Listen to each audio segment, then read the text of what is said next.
would you like to share a moment with those in the Revolutionary era, to get a feel for what they were hearing and how it made them feel?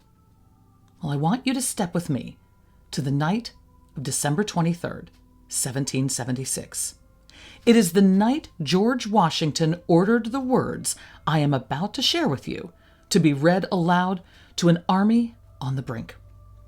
We're standing on the banks of the Delaware River. It's freezing. Wind cuts through thin coats, and the snow is marked with bloody footprints from soldiers who have no shoes. These men are exhausted.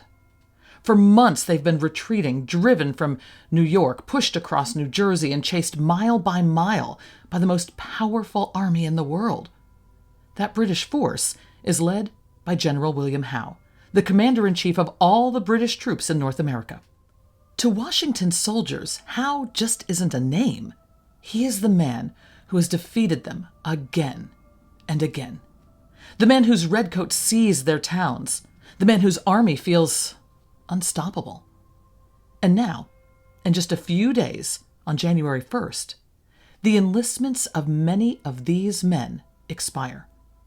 They will be legally free to walk away. And if they do, there is no Second Army waiting. There are no reinforcements, no Plan B. If these men go home, the revolution ends. The country itself is divided too. There are patriots who support independence, but there are also Tories, colonists who openly support the British, who trust Howe's army more than Washington's. Enter Thomas Paine. Just a few days prior, he has written a pamphlet called The Crisis. Now, before I read it to you, let's understand a few things about the text. The language Paine uses, the talk of heaven, providence, justice, that was normal for 1776. His readers believed that God judged nations and that tyranny was not just political, but moral. Then there's the phrase he opens with, summer soldier and sunshine patriot. People who only stand for a cause when it's easy. Fair weather supporters.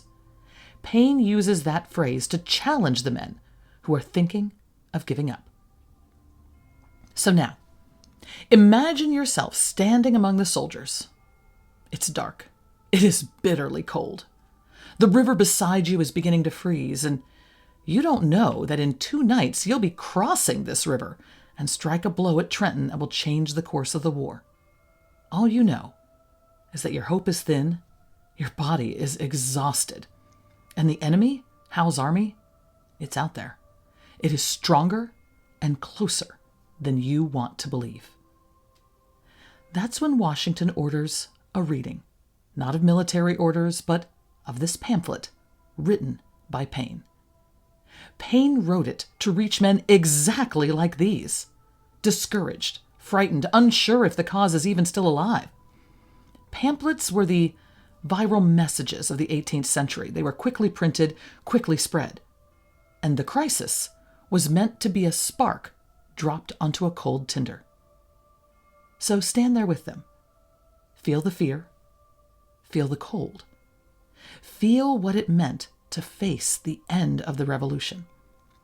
And now, hear the words that Washington's soldiers heard on December 23rd. The words meant to pull them back from despair. These are the times that try men's souls. The summer soldier and the sunshine patriot will, in this crisis, shrink from the service of their country. But he that stands it now deserves the love and thanks of man and woman. Tyranny, like hell, is not easily conquered. Yet we have this consolation with us, that the harder the conflict, the more glorious the triumph. What we obtain too cheap, we esteem too lightly. It is dearness only that gives everything its value. Heaven knows how to put a proper price on its goods, and it would be strange indeed if so celestial an article as freedom should not be highly rated. Britain, with an army to enforce her tyranny, has declared that she has a right not only to tax, but to bind us in all cases whatsoever.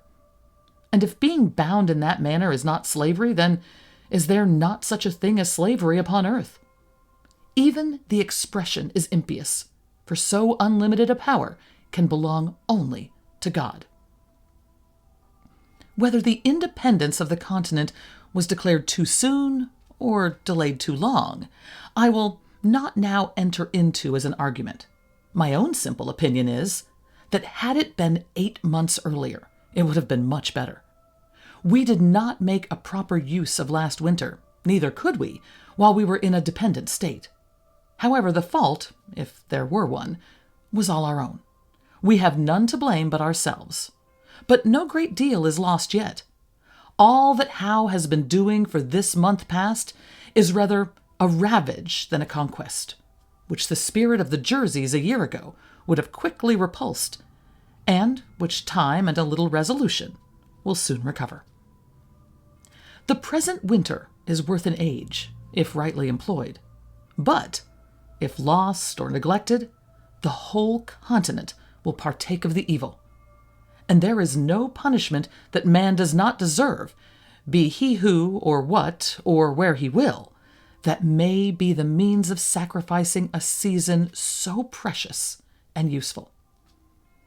I have as little superstition in me as any man living, but my secret opinion has ever been, and still is, that God Almighty will not give up a people to military destruction, or leave them unsupportedly to perish, who have so earnestly and so repeatedly sought to avoid the calamities of war, by every decent method which wisdom could invent. Neither have I so much of the infidel in me as to suppose that he has relinquished the government of the world, and given us up to the care of devils. And as I do not, I cannot see on what grounds the King of Britain can look up to heaven for help against us. A common murderer, a highwayman, or a housebreaker has as good a pretense as he. 'Tis surprising to see how rapidly a panic will sometimes run through a country. All nations and ages have been subject to them. Britain has trembled like an ague at the report of a French fleet of flat-bottomed boats. And in the 14th-15th century, the whole English army, after ravaging the kingdom of France, was driven back like men petrified with fear.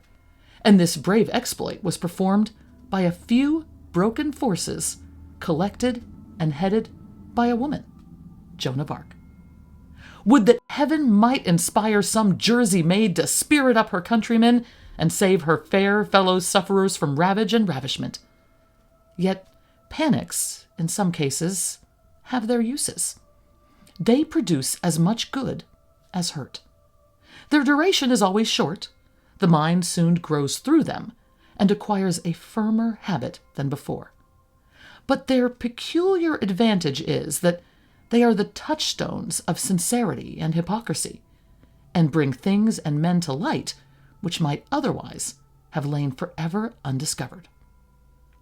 In fact, they have the same effect on secret traitors which an imaginary apparition would have upon a private murderer. They sift out the hidden thoughts of man and hold them up in public to the world. Many a disguised Tory has lately shown his head that shall penitentially solemnize with curses the day on which Howe arrived upon the Delaware. As I was with the troops at Fort Lee and marched with them to the edge of Pennsylvania, I am well acquainted with many circumstances which those who live at a distance know but little or nothing of. Our situation there was exceedingly cramped, the place being a narrow neck of land between the North River and the Hackensack. Our force was inconsiderable, being not 1/4 so great as Howe could bring against us. We had no army at hand to have relieved the garrison had we shut ourselves up and stood on our defense. Our ammunition, light artillery, and the best part of our stores had been removed on the apprehension that Howe would endeavor to penetrate the Jerseys, in which case Fort Lee could be of no use for us. For it must occur to every thinking man, whether in the army or not, that these kind of field forts are only for temporary purposes, and last in use no longer than the enemy directs his force against the particular object which such forts are raised to defend. Such was our situation and condition at Fort Lee. On the morning of the 20th of November, when an officer arrived with information that the enemy, with 200 boats, had landed about 7 miles above. Major General Nathaniel Greene, who commanded the garrison, immediately ordered them under arms and sent express to General Washington at the town of Hackensack, distant by the way of the ferry 6 miles. Our first object was to secure the bridge over the Hackensack, which laid up the river between the enemy and us, about 6 miles from us and 3 from them. General Washington arrived about 3/4 of an hour and marched at the head of the troops toward the bridge, which place I expected we should have a brush for. However, they did not choose to dispute it with us, and the greatest part of our troops went over the bridge, the rest over the ferry, except some which passed at a mill on a small creek between the bridge and the ferry, and made their way through some marshy grounds up to the town of Hackensack, and there passed the river. We brought off as much baggage as the wagons could contain. The rest was lost. The simple object was to bring off the garrison and march them on until they could be strengthened by the Jersey or Pennsylvania militia, so as to be enabled to make a stand. We stayed 4 days at Newark, collected our outposts with some of the Jersey militia, and marched out twice to meet the enemy, on being informed that they were advancing, though our numbers were greatly inferior to theirs. Howe, in my little opinion, committed a great error in generalship in not throwing a body of forces off from Staten Island through Amboy, by which means he might have seized all our stores at Brunswick and intercepted our march into Pennsylvania. But if we believe the power of hell to be limited, we must likewise believe that their agents are under some providential control. I shall not now attempt to give all the particulars of our retreat to the Delaware. Suffice it for the present to say that both officers and men, though greatly harassed and fatigued, frequently without rest, covering or provision, the inevitable consequences of a long retreat, bore it with a manly and martial spirit. All their wishes centered in one, which was that the country would turn out and help them to drive the enemy back. Voltaire has remarked that King William never appeared to full advantage, but in difficulties and in action. The same remark may be made on General Washington, for the character fits him. There is a natural firmness in some minds which cannot be unlocked by trifles, but which, when unlocked, discovers a cabinet of fortitude. And I reckon it among those kind of public blessings which we do not immediately see, that God hath blessed him with uninterrupted health, and given him a mind that can even flourish upon care. I shall conclude this paper with some miscellaneous remarks on the state of our affairs, and shall begin with the asking of the following question. Why is it that the enemy have left the New England provinces and made these middle ones the seat of war? The answer is easy. New England is not infested with Tories, and we are. I have been tender in raising the cry against these men and used numberless arguments to show them their danger, but it will not do to sacrifice a world either to their folly or their baseness. The period is now arrived in which either they or we must change our sentiments. One or both must fall. And what is a Tory? Good God, what is he? I should not be afraid to go with 100 Whigs against 1,000 Tories, were they to attempt to get into arms. Every Tory is a coward, for servile, slavish, self-interested fear is the foundation of Toryism, and a man under such influence, though he may be cruel, never can be brave. But before the line of irrecoverable separation be drawn between us, let us reason the matter together. Your conduct is an invitation to the enemy, yet not 1 in 1,000 of you has heart enough to join him. Howe is as much deceived by you as the American cause is injured by you. He expects you will all take up arms and flock to his standard with muskets on your shoulders. Your opinions are of no use to him, unless you support him personally, for 'tis soldiers and not Tories that he wants. I once felt all that kind of anger which a man ought to feel against the mean principles that are held by the Tories. A noted one, who kept a tavern at Amboy, was standing at his door with as pretty a child in his hand, about 8 or 9 years old, as I ever saw. And after speaking his mind as freely as he thought was prudent, he finished with this unfatherly expression: "Well, give me peace in my day." Not a man lives on the continent but fully believes that a separation must some time or other finally take place, and a generous parent should have said, "If there must be trouble, let it be in my day, that my child may have peace." And this single reflection, well applied, is sufficient to awaken every man to duty. Not a place upon earth might be so happy as America. Her situation is remote from all the wrangling world, and she has nothing to do but trade with them. A man can distinguish himself between temper and principle, and I am as confident as I am that God governs the world, that America will never be happy until she gets clear of foreign dominion. Wars, without ceasing, will break out till that period arrives, and the continent must in the end be conqueror, for though the flame of liberty may sometimes cease to shine, the coal can never expire. America did not, nor does not, want force, but she wanted a proper application of that force. Wisdom is not the purchase of a day, and it is no wonder that we should err at the first setting off. From an excess of tenderness, we were unwilling to raise an army, and trusted our cause to the temporary defense of a well-meaning militia. A summer's experience has now taught us better. Yet with those troops, while they were collected, we were able to set bounds to the progress of the enemy, and thank God, they are again assembling. I always considered militia as the best troops in the world for a sudden exertion, but they will not do for a long campaign. Howe, it is probable, will make an attempt on this city, Philadelphia. Should he fail on this side of the Delaware, he is ruined. If he succeeds, our cause is not ruined. He stakes all on his side against a part on ours. Admitting he succeeds, the consequence will be that armies from both ends of the continent will march to assist their suffering friends in the Middle States, for he cannot go everywhere. It is impossible.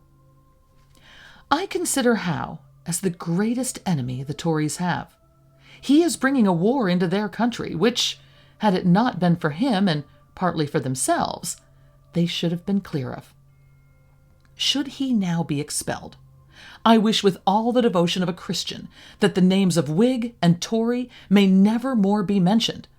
But should the Tories give him encouragement to come, or assistance if he come, I as sincerely wish that our next year's arms may expel them from the continent, and the Congress appropriate their possessions to the relief of those who have suffered in well-doing. A single successful battle next year will settle the whole. America could carry on a 2 years' war by the confiscation of the property of disaffected persons, and be made happy by their expulsion. Say not that this is revenge, call it rather the soft resentment of a suffering people who, having no object in view but the good of all, have staked their own all upon a seemingly doubtful event. Yet it is folly to argue against determined hardness. Eloquence may strike the ear, and the language of sorrow draw forth the tear of compassion, but nothing can reach the heart that is steeled with prejudice. Quitting this class of men, I turn with the warm ardor of a friend to those who have nobly stood and are yet determined to stand the matter out. I call not upon a few, but upon all. Not on this state or that state, but on every state. Up and help us. Lay your shoulders to the wheel. Better have too much force than too little, when so great an object is at stake. let it be told to the future world that in the depth of winter, when nothing but hope and virtue could survive, that the city and the country, alarmed at one common danger, came forth to meet it and repulse it. Say not that thousands are gone. Turn out your tens of thousands.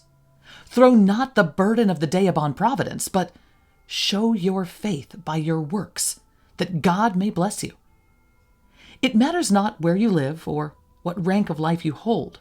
The evil or the blessing will reach you all. The far and the near, the home counties and the back, the rich and the poor will suffer or rejoice alike.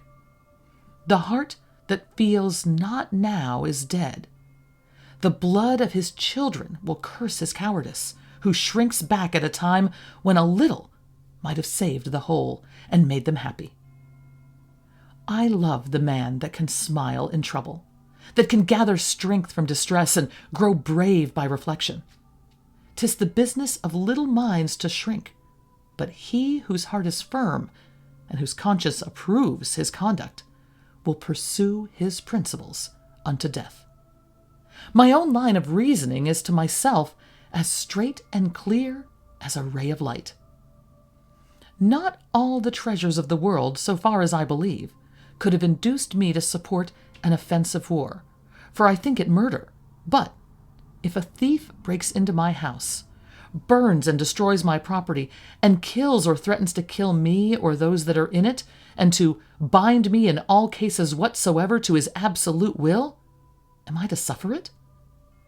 What signifies it to me whether he who does it is a king or a common man, my countrymen or not my countrymen, whether it be done by an individual villain or by an army of them? If we reason to the root of things, we shall find no difference.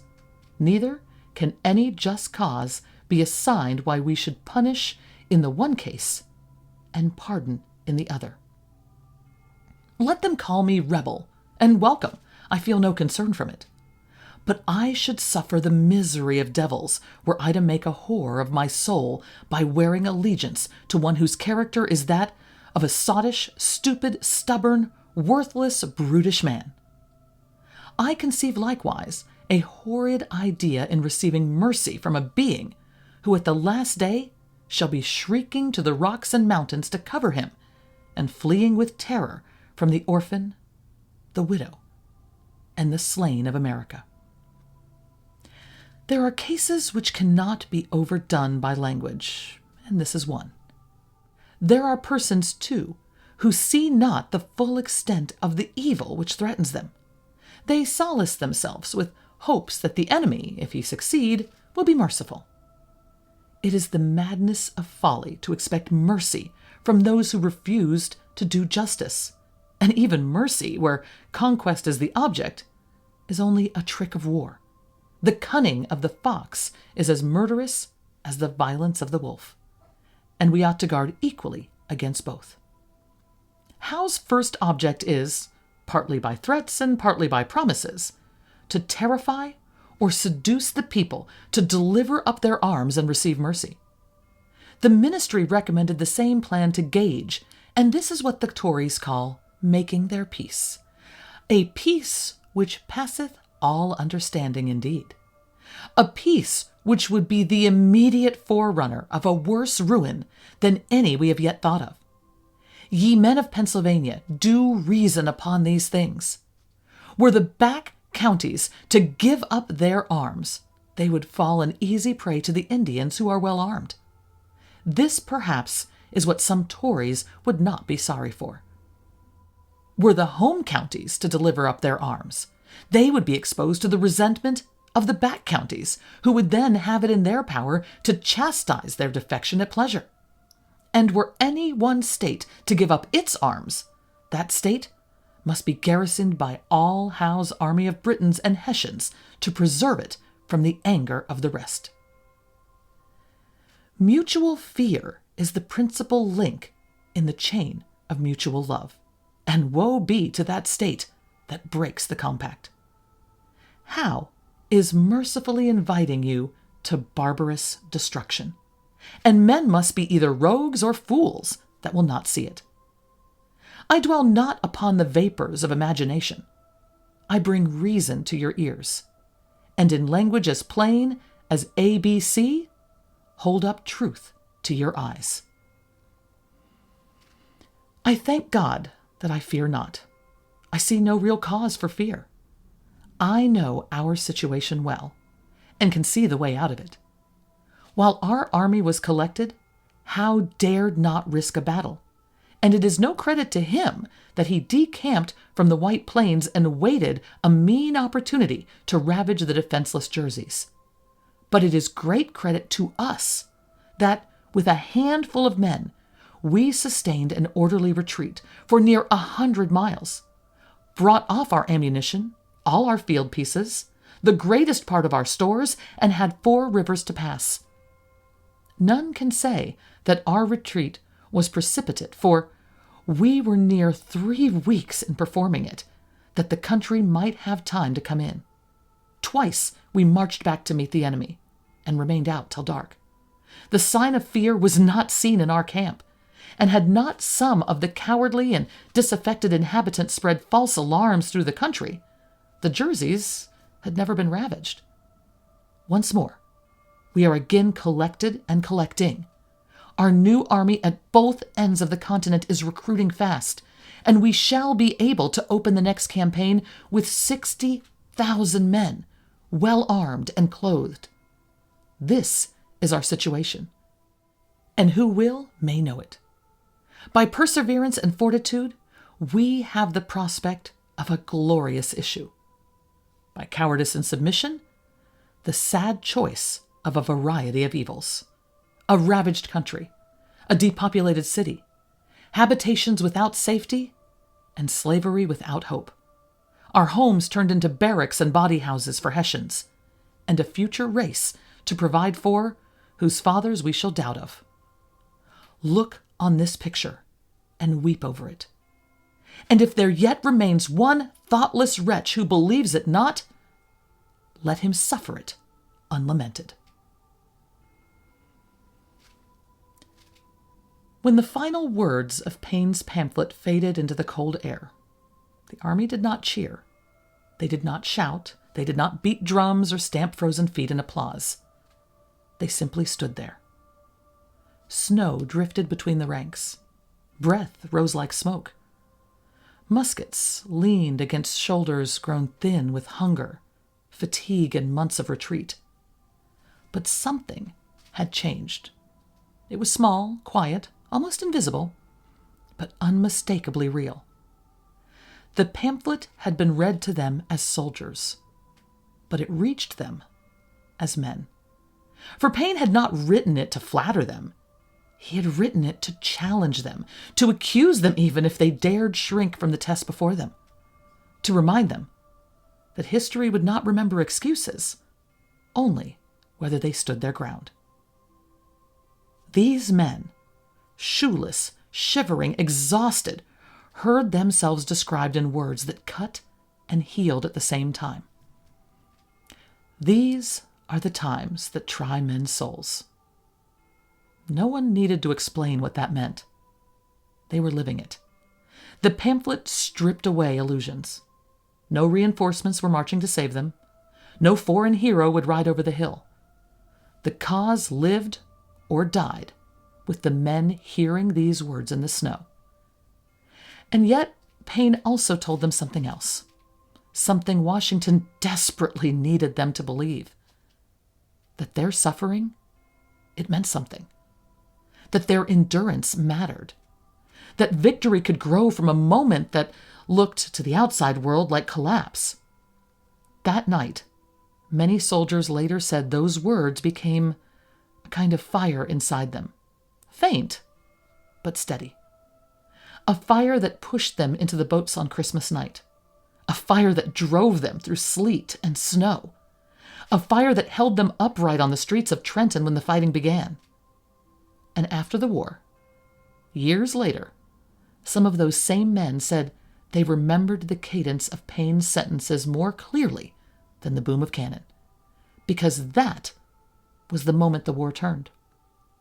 Not on a battlefield, not in a charge, not with a volley of musket fire, but in the stillness of a winter camp, in the silence of men listening with frozen hands and hollow stomachs, in the moment when an army on the brink of breaking heard a voice tell them that the fate of a new nation rested on them and them alone.